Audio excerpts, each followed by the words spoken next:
सुदामा जी 6 महीने भटकते हुए इधर उधर पूछ पूछ कर द्वारिकाधीश के पास पहुंचे थे बंधुओं।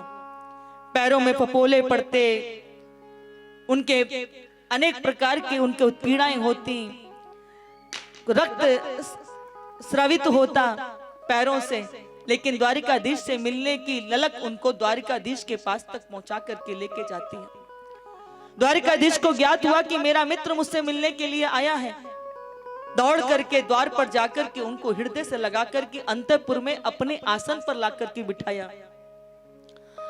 रुक्मणी इत्यादि रानी जल लेके आवे चरण धुलाने के लिए, उस जल की आवश्यकता नहीं पड़ी। आंखों से बहने वाले अश्रु से ही जो है अपने मित्र के चरण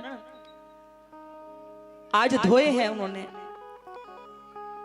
सब आश्चर्य कर रहे हैं कि रोज साधु संत महात्मा ब्राह्मण आते, परंतु आज ऐसा कौन अनोखा आ गया जिसको स्वयं लेने के लिए चले गए, स्वयं अपने सिंहासन पर बैठा करके चरणों में बैठे हुए हैं।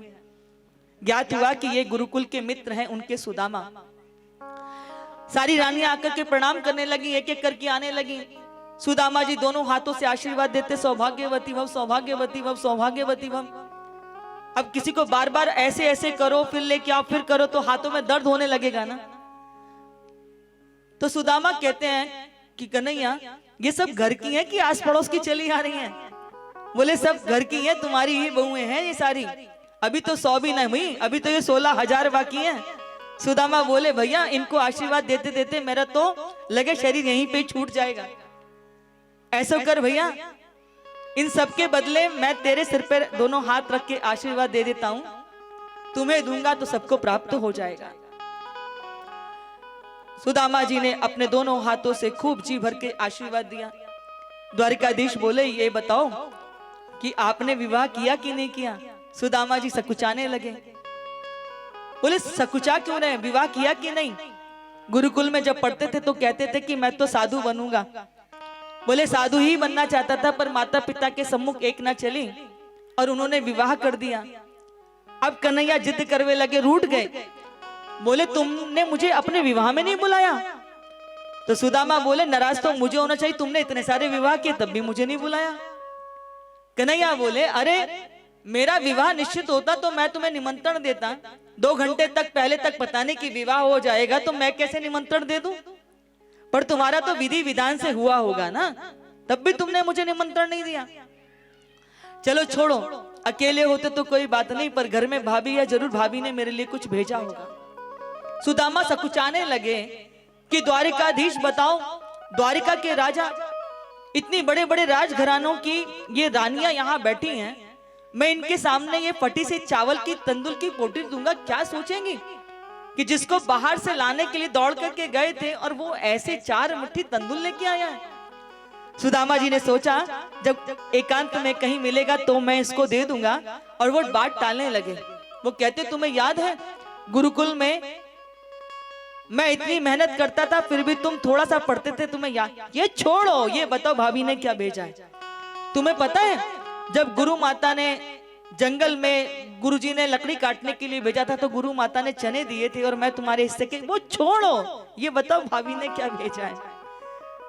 सुदामा जी कहते हैं बचपन की आदत गई नहीं, जिस बात के पीछे पड़ गए तो पड़ ही गए। सारी पोल पट्टी खोल दूंगा कि बचपन में तुमने क्या क्या किया। कन्हैया बोले किसके सामने मेरी पोल पट्टी खोलोगे? अरे वही सारी पोल पट्टियां ही तो इन सारे विवाहों का कारण बनी है। तुम तो ये बताओ कि भाभी ने क्या भेजा है। इधर सुदामा जी और द्वारिकाधीश भगवान के बीच में बाल हट हो रहा था। तभी द्वारिकाधीश की नजरें सुदामा जी के बगल में दबी हुई उस छुपी हुई पोटरी पर पड़ गईं। बात करते करते चुपचाप पोटरी को छीन लिया। जैसे ही खोल करके देखा तो आंखों में आंसू आ गए कि मेरे मित्र के घर में एक ब्लास्ट कपड़ा भी सुरक्षित नहीं है। पहली मुट्ठी जैसे ही तंदूर की भर के मुख में रखा, पृथ्वी का एक छत्र साम्राज्य अपने मित्र को भेंट कर दिया। दूसरी मुट्ठी में स्वर्ग इत्यादि लोगों को अपने मित्र को दे दिया, और तीसरी मुट्ठी जैसे खाने के लिए हुए तैसे ही रुक्मणी ने हाथ पकड़ लिया कि प्रभु यदि आप अपने मित्र को बैकुंठ भी दे दोगे तो आपकी लक्ष्मी कहाँ रहेगी? और आंखों आंखों में प्रभु कह रहे हैं भूल गए तुम्हारे प्रेम का पत्र एक ब्राह्मणी लेके आया था। बोले प्रभु वो तो सत्य बात है, परंतु लक्ष्मी का स्थान भी दे दोगे तो मैं कहां जाऊंगी। याद रखना, पत्रम पुष्पम फलम तोयम यो में भक्तिया प्रियच्छति। भगवान तो केवल भाव के भूखे हैं। आप भगवान को पत्रम, आप पत्ता चढ़ा दो, पुष्प फल आप चढ़ा दो तो भगवान उससे भी रीझ जाते हैं, और वो भी यदि नहीं है तो तोयम जल चढ़ा दो तो भगवान रीझ जाते हैं। भगवान आपके प्रेम के भावों के भूखे हैं। शंकर जी तो मात्र जल चढ़ाने से ही रीझ जाते हैं ना। गणपति को दुर्वा दे दो तो वो रीझ जाते हैं, पुष्प चढ़ा दो तो वो रीझ जाते हैं। आप भगवान को सोचो कि मैं धन अर्पित करूंगा तभी वो प्रसन्न होंगे, बोले नहीं, भगवान भाव के भूखे होते हैं। यहां देखो सुदामा के उन सुंदर भाव से भगवान ने एक एक मुट्ठी में क्या क्या दे दिया, और यहां सुदामा को पता नहीं चला कि मेरे मित्र ने मुझे क्या दे दिया। एक रात्रि भी यहां पे ढंग से रहे नहीं। अगले दिन कहते हैं कि कन्हैया अब मुझे जाने की अनुमति दो। कन्हैया भी ये नहीं कहते इतनी लंबी यात्रा करके आयो, 2-5 दिन कम से कम आराम करो फिर चले जाना। बोले ठीक, जैसी तुम्हारी इच्छा। हृदय से लगा करके बड़े आओ भाव स्वागत के साथ इनको विदा किया है। और जरा यहाँ दोनों के हृदय का भाव देखिए। भगवान कृष्ण के मन में क्या है, द्वारिकाधीश के मन में क्या है कि मेरे पास कुछ और भी होता तो अपने मित्र को भेंट कर देता। और सुदामा क्या सोच रहे हैं कि देखो द्वारिका का राजा है, फिर भी सारे समाज के सामने, परिवार के सामने उसने कैसे मेरा मान बढ़ाया, कैसे हृदय से लगाया, मेरा कितना स्वागत किया। ये मन में भाव नहीं आ रहा, अरे इतनी बड़ी द्वारिका में रहता है, 2-5-10 तोले सोना ही दे दिया होता। ये भाव नहीं, मेरा कितना सम्मान किया, मुझे कितना प्रेम दिया, मेरा कितना आदर किया। ये भाव लेकर के सुदामा लौट करके गए। 6 महीने लगे लौट करके आने में। अब जब आए तो देखा कि छोटी सी जहां झोपड़ी थी है ही नहीं, बड़ी बड़ी गगनचुंबी इमारतें बन गई हैं।